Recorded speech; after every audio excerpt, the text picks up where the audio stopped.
This is Patsy Costello, and I'm here at the home of Robert William Barrett in Poughkeepsie.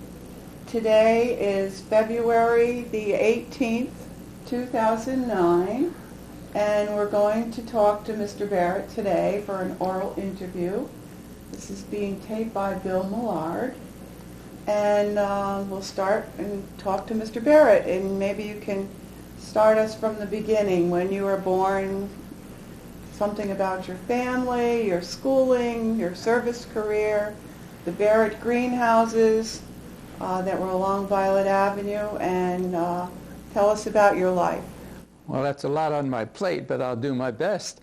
Well, I was born February 17th, which would have been yesterday, so today I'm 83 plus one day in 1926. Born up on Violet Avenue, and that's where our place was. My dad was William C. Barrett. My mother was Edna. Her maiden name was Hall. It was one of the shortest names, only had 8 letters in her name, Edna Hall. And so this was up on Violet Avenue. My dad lived, of course, in the same house with my grandfather, who was John G. Barrett. And they were kind of known as John G. Barrett and Sons, the florists. And then we had 3 greenhouses. And we had a whole side hill of, I don't know, 75, 85, maybe 100 apple trees, pear trees, peach trees. You name it, we had it. 3 cows and a horse and chickens and squab. It was a little bit of everything. But the main thing was greenhouses. And in the olden days, of course, before I was born, they used to send violets into New York City. So they were great violet growers. There were other violet growers too, even in Rhinebeck, but they used to ship them into New York City. And then, of course, they went over into carnations. So we used to ship, I don't know, 2 or 3 times into New York City with thousands of carnations every week. So that was the main thing. But you couldn't make a living just by flowers because they were kind of seasonal. So selling milk and apples and fruit and everything else kind of made everything, made ends meet, so to speak. So that was that was what we did. So I went to, grade school was the old Viola School, which was down on Cottage Road, that part of where the Hudson River State Hospital is. As you go down Cottage Road, right now it's the highway department that's in that whole area. So I went to Viola School, and after that we went to Roosevelt High School. But actually we took our first year, our freshman year, into Wappingers because Roosevelt High School was just being built. So we had to take our freshman year in Wappingers, and then started the new Roosevelt High School, which is now, it's now a grade school, I think, because Roosevelt High School now has moved above East Park. Haviland Junior High School. Oh, okay, it's Haviland Junior High School. So that was the high school at the time. We went in 1941, I think it was, as sophomores, and graduated in 1943.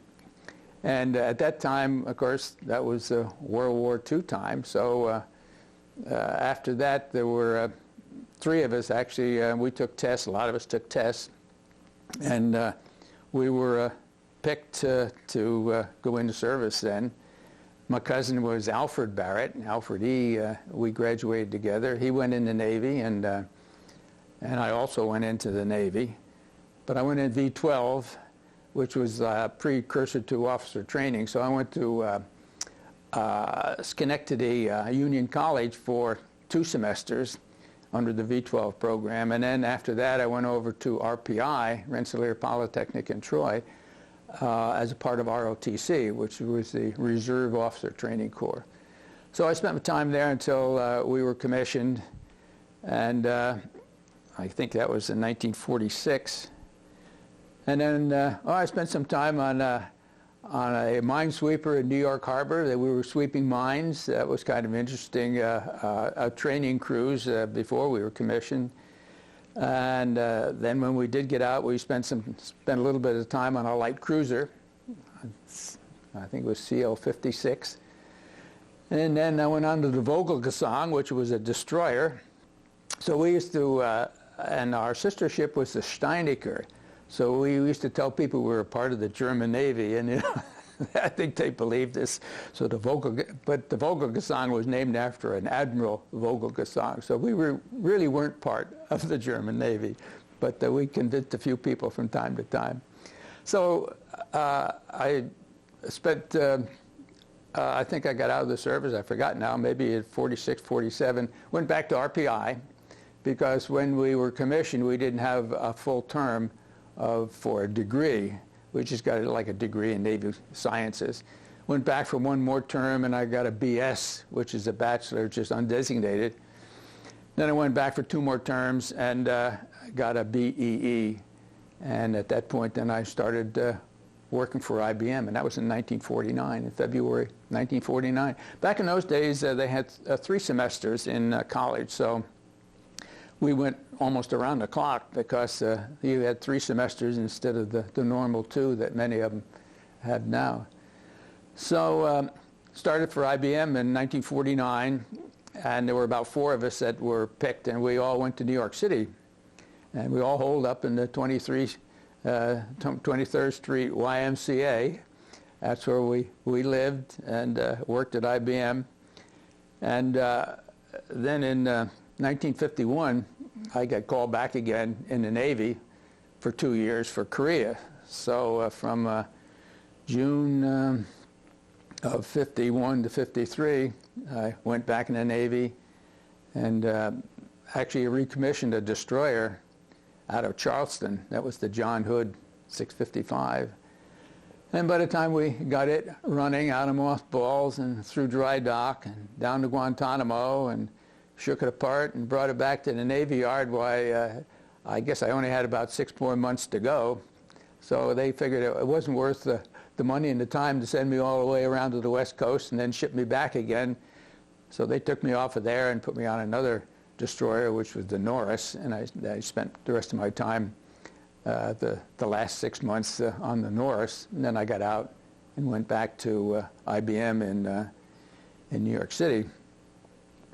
And then we, in 1955, IBM transferred me up here into the IBM plant and into FE education. That was field engineering education. So another fellow and I came up from New York City on a special project.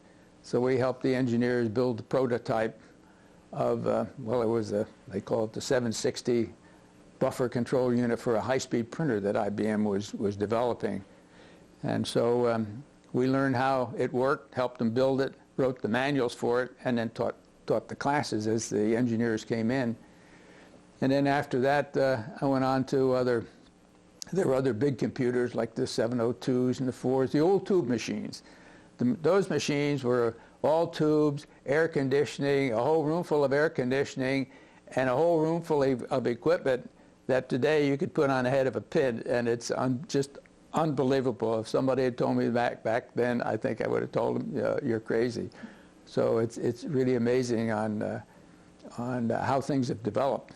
And so I worked in, in FE education, and then when they transferred that out of Poughkeepsie, then I went into, I worked with customer testing for a while. I worked with customers that came up to test programs on for their future equipment.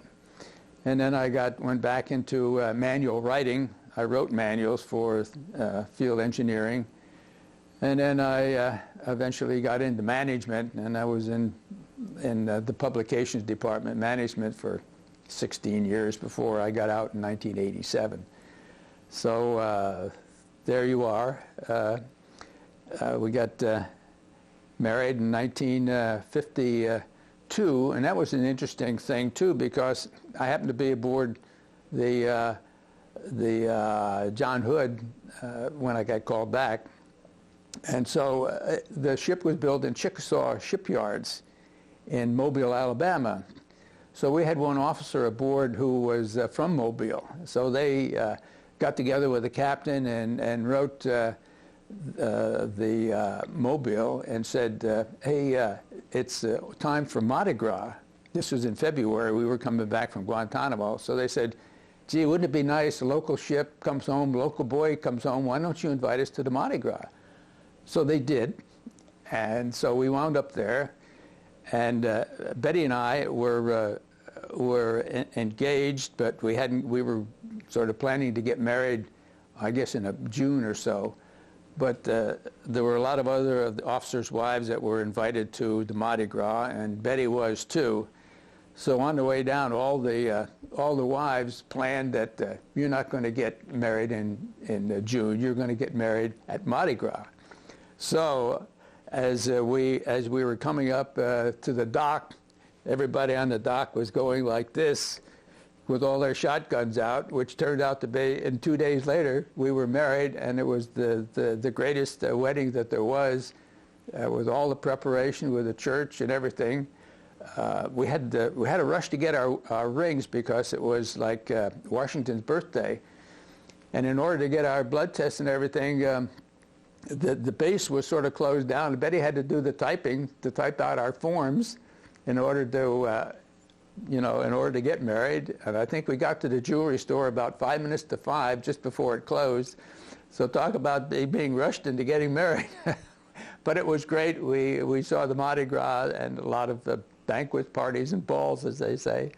And so it was a great time. It all worked out so great.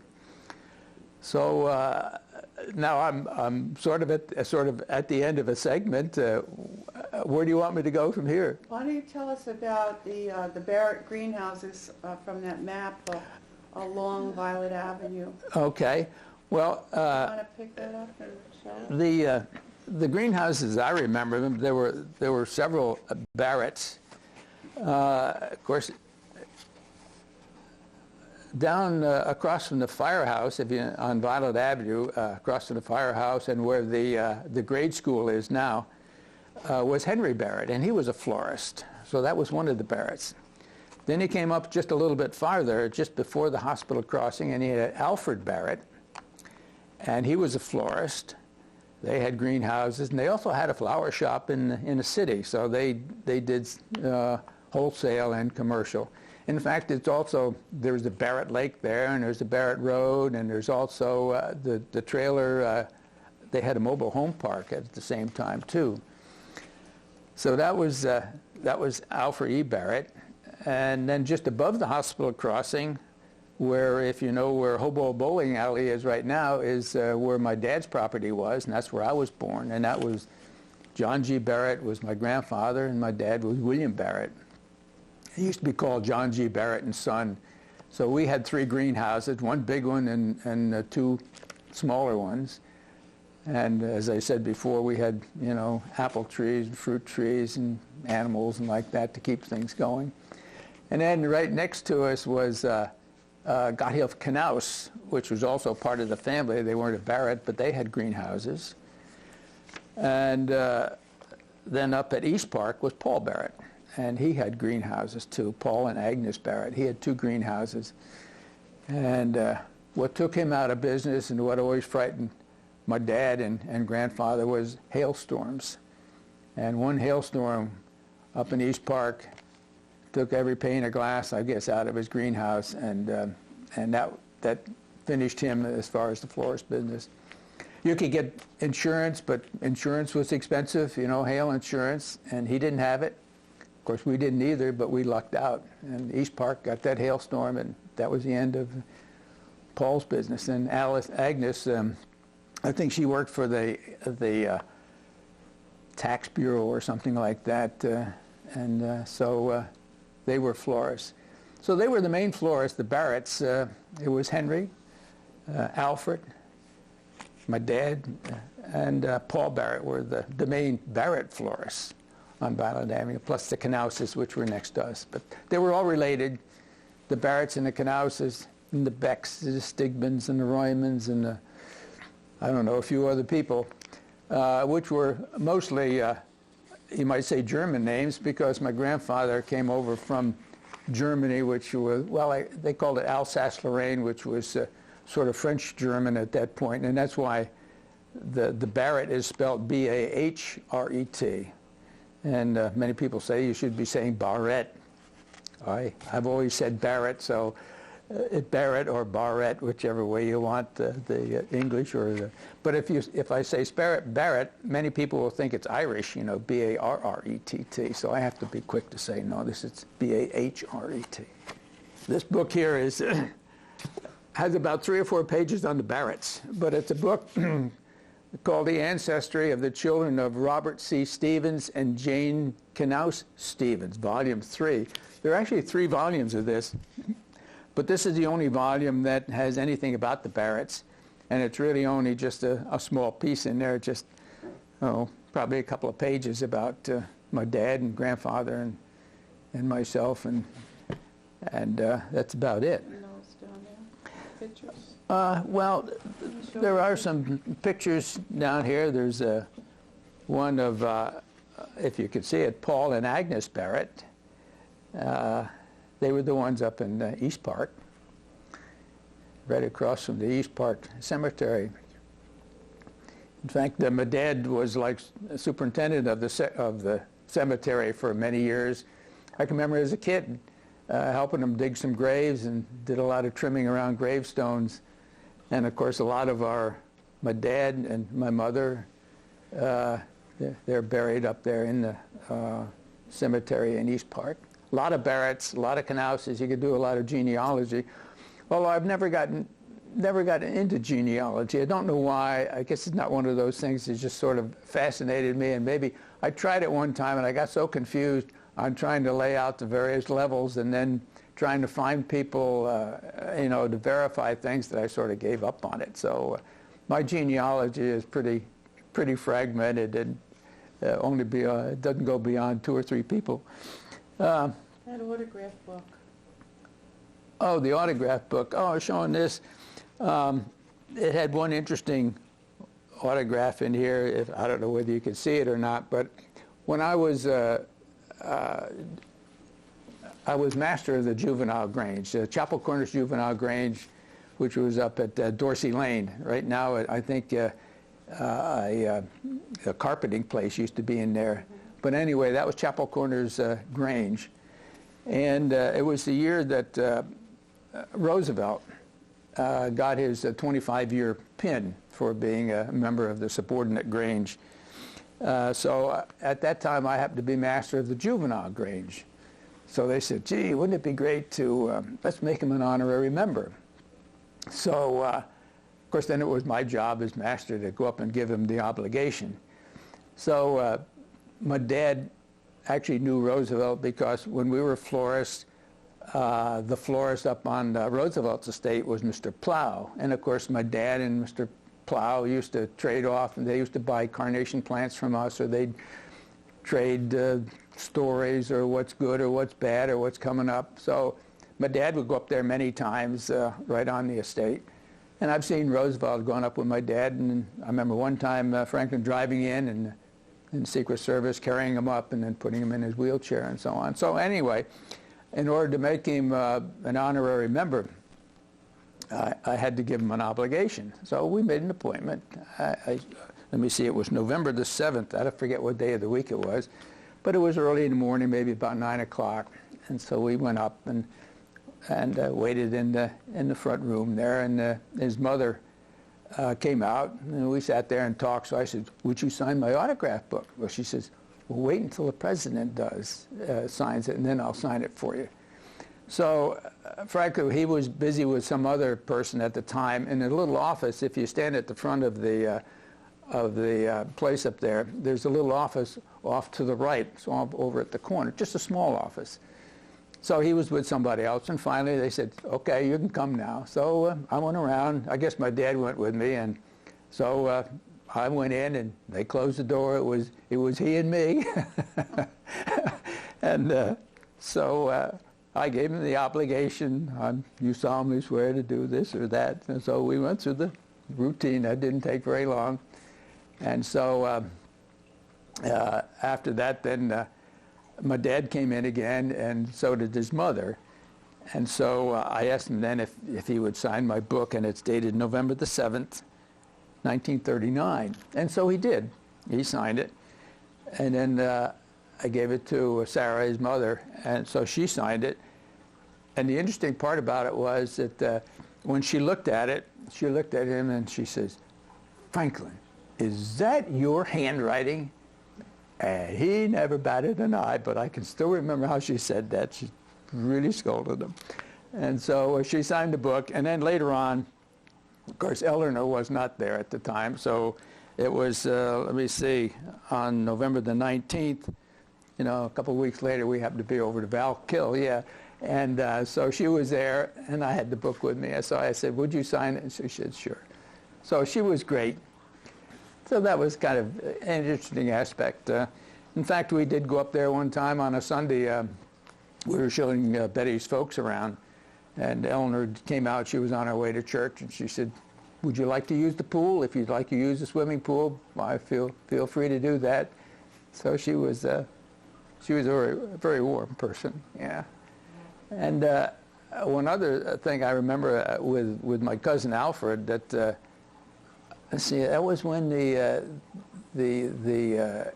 King and Queen of England came over one time, and they went up to there was another hideaway place just above Valkill. Top Cottage. Was it Top Cottage? Okay. Where they had hot dogs, I guess it was, and they really treated them. And I think Alfred had to take some things up. They needed more groceries or something, so he had a chance to go up and just be a part of that.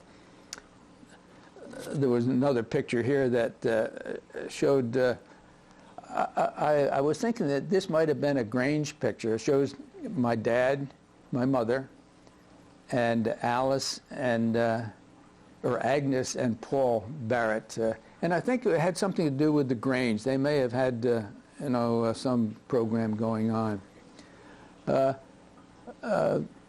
My mother, unfortunately, when I got called back for Korea again in '51, I can remember we were sitting at the kitchen table. I had come up from for the weekend from New York, working with IBM, and the phone rang, and it was Western Union saying that I had been called back. And she had high blood pressure, and I forget whether it was that Sunday night or another Sunday night, she had a massive stroke, and she died the next day. I know she wouldn't have wanted to been, she'd be,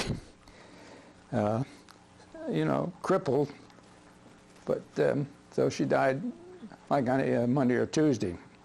And the result of that, I was delayed for a week or two, I guess it was, going back and reporting aboard ship, so I was late reporting. But the fact that I got called back kind of did her in. So she was a great gal. Do you have children? Yeah, we have 2 children. Our son, Bradley Foster Barrett, he lives in Marietta, Georgia. He's down there, and we have a daughter, Deborah, and she was married to Earl Brower, and Earl died about, I guess almost 6 years ago now from cancer. So she's a flight attendant. She's been a flight attendant since 1985. For quite a while. She used to fly for Republic Airlines, and then they were taken over by Northwest Airlines, and now they're being taken over by Delta. So she's still flying, and as of today, she happens to be in Amsterdam, because she spends it's a 3-day trip to Amsterdam and back again with Northwest. So she helps us get around when we go to Hawaii, or when we go to visit her or her son, or sometimes we still have my dad's place in Sarasota, Florida, in a mobile home park in Oakwood Manor. So we still have a few places to go to.